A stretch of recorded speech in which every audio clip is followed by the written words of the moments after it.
Hi again everyone, it's Pirate Pop Cult Fan here, and in this video, I just finished the Indigo Disc DLC.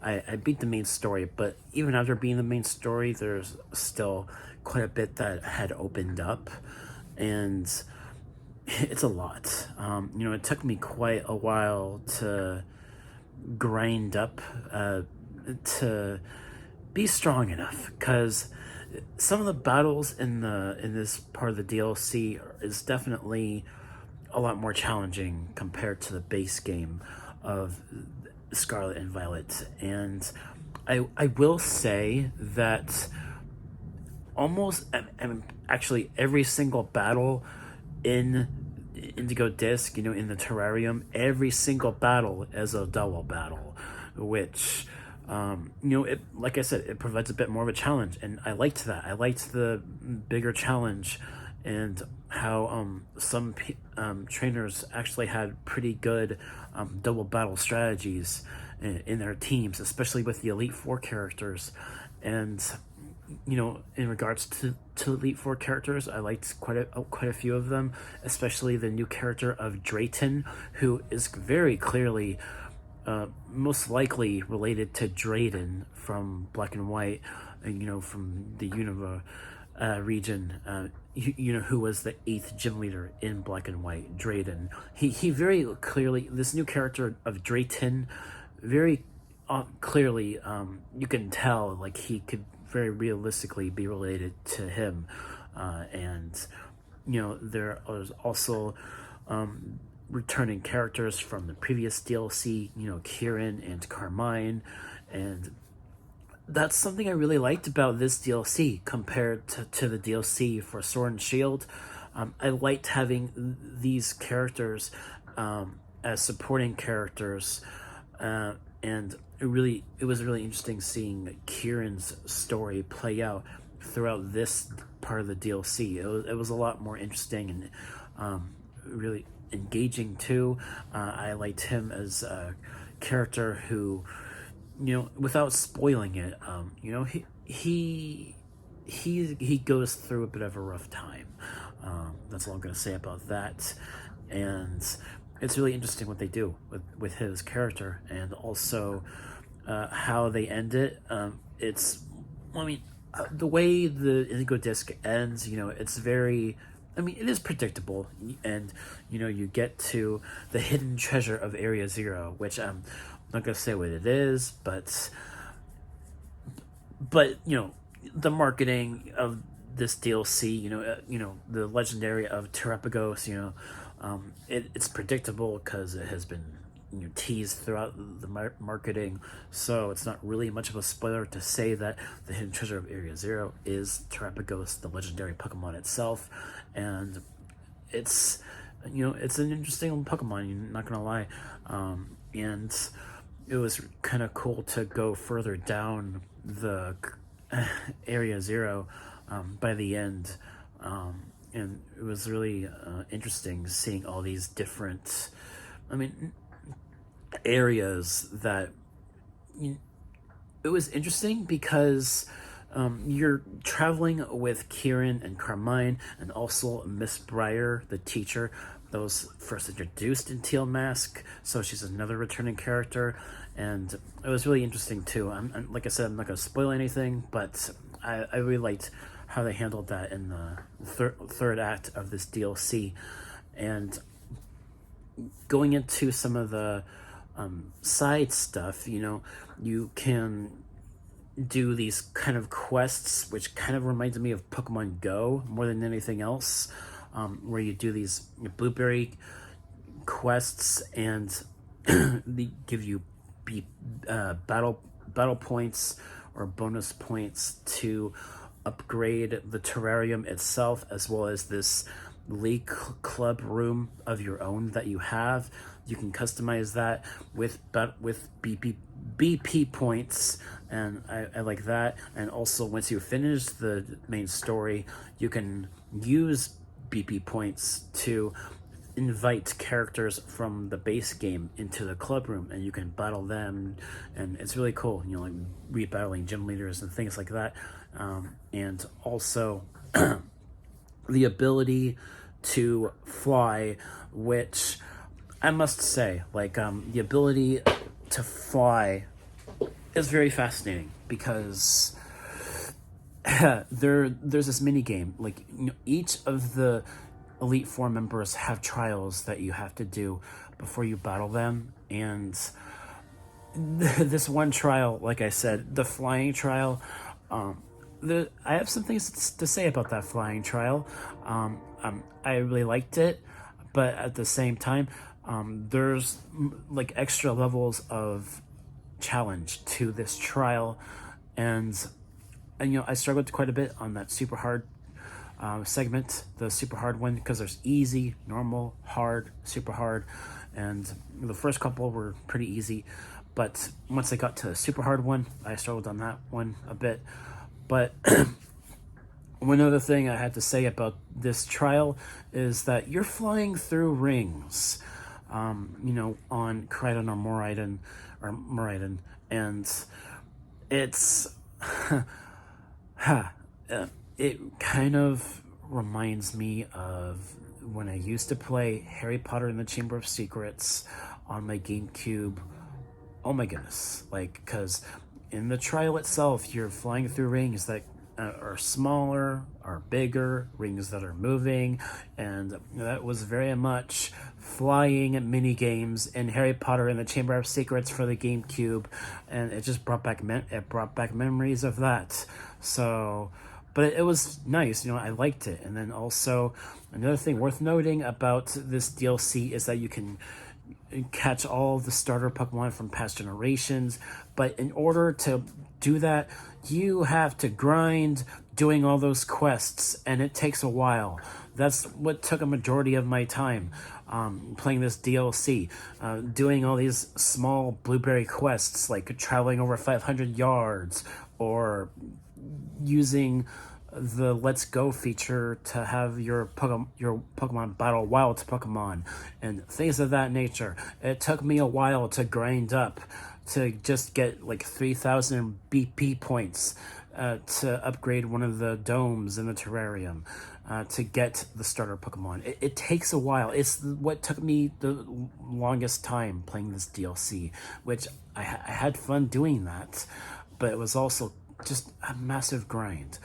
Which is one of my major criticisms about the Indigo disc, is just the grinding for having to do all these quests, and you have to do them not just to catch all the starter Pokemon, but also once you beat the DLC, you're left with legendary Pokemon returning from past games too. And if you want to catch those legendary Pokemon, you gotta do these blueberry quests if you want to catch them. And also worth noting is that they're all in Paldea. Like, once you do enough of these blueberry quests and you get enough of that done, you can go back to Paldea, and that's where the legendaries will be. One of my favorites legendaries being Kyurem, and also Zekrom, and the Generation 5 legendaries, and I really like that, but at the same time, it's just such a grind, and it takes forever. That's my main issue with Indigo Disc, and also the fact that this is still Scarlet and Violet. There's a lot of moments where it's still very glitchy, and that's just a major problem with Scarlet and Violet in general, which some of it was bad when playing through Indigo Disc. Wow. But yes, and overall, I like this DLC a lot better than I did the Teal Mask. I liked it because there was a lot more to do, and the story was more interesting to me than the Ogerpon story in the previous part. But overall, like, if comparing this DLC for Scarlet and Violet to the DLC for Sword and Shield with Isle of Armor Crown Tundra, I like this DLC more because it had a more personal story that you can connect with compared to the DLC for Sword and Shield. I liked this more. It felt like an actual complete story with a continuous narrative, and that's what I liked about it. That's what I liked more about it. And overall, it was fun. Don't get me wrong, it was fun. But like I said, there were quite a few Elite Four battles that were challenging because of them all being double battles, as well as the grind of doing the blueberry quests. And yeah, so what I want to do before I end this off, you know, like if I had to give a grade for Indigo Disc and also the whole DLC as a whole, I'd say give it like a solid B. I think that's my grade for this DLC as a complete package with Teal Mask and Indigo Disc. So that's everything in regards to that. And then also, before I end this video off, I do want to show off some gameplay as well and show off my team. So I'm gonna go ahead and do that, and I'll see you guys in just a sec. All right, so yeah, I also changed my outfit a little bit. You know, we got more new clothes from playing Indigo Disc, and I'm wearing this blue uniform. I kind of like it. It's kind of nice. And also I got let's show off my Pokemon.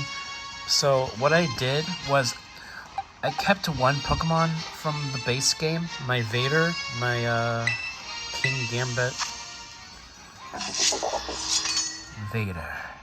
And also I kept one Pokemon from Kitakami, my Darrow or Saluna. And I got my Feraligatr, which I named Frodo, you know, after the Hobbit. And Charizard, I named it Noah, kind of referencing Noah, the new chimpanzee in Kingdom of the Planet of the Apes. And my Torterra, Raka, which is also a character name of the new orangutan in Kingdom of the Planet of the Apes. And also, my new favorite Pokemon of this DLC, my Skyarrow, which is actually a reference to the Skyarrow Bridge in the Unova region in Black and White. And its name is Archelodon, which is so it's a new evolution of Duraludon. And I really like this Pokemon. It's one of my new favorites. So, yeah. And I'll show you guys like what I was saying about these quests. Like defeating 30 wild Pokemon using auto battle, catch one steel type Pokemon, and you do these because you have to. You need to do these kinds of quests if you want to get more legendaries and also upgrade the terrarium. And it's a massive grind. It really is. Yeah, Rhyhorn. So yeah. I do like this area, like I like the savannah, but also there's this one area in this game which I have to show off. It's a cave. I have to show it off.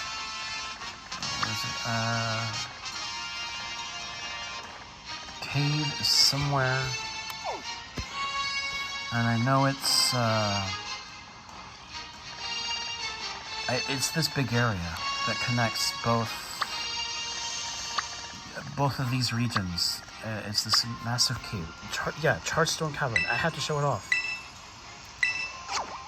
because it is a massive reference to Black and White with the Charstone Cave in Unova. I have to show it off. It looks really cool too. It's very similar to the Charstone Cave in the Unova region in Black and White.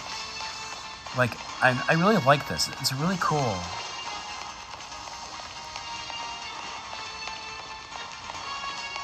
And there are plenty, and I say this in exclamation marks, plenty of Unova region references in this DLC.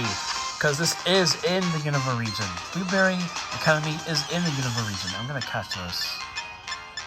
Hopefully where's my quick rolls?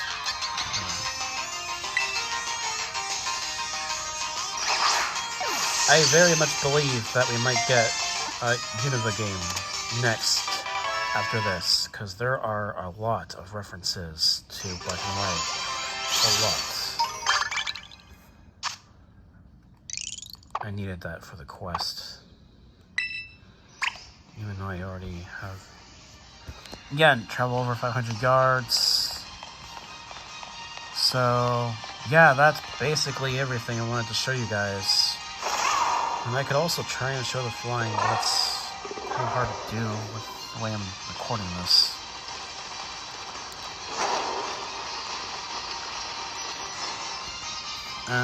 It's okay. I don't need to do that, but yeah, that's basically everything I wanted to show off, so I'm going to go ahead and end this video.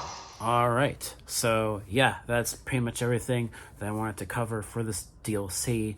You know, if you ask me, with Teal Mask and Indigo Disc, this could have very realistically been its own game. Because it just felt like there was so much in Indigo Disc, in the Terrarium. It felt like it could have been very realistically its own game. And the fact that the Blu-ray Academy is in the Unova region, and with how much they're referencing things from Black and White, it really does make me think that the next game after this might realistically be like Black and White 3 or Legends Kyurem, as I've mentioned before. So yeah, overall, I enjoyed it, but like I said, I have some problems with it. So yeah, that is my review of Indigo Disc. Thank you guys so much for watching, and I'll see you all next time. All right, peace.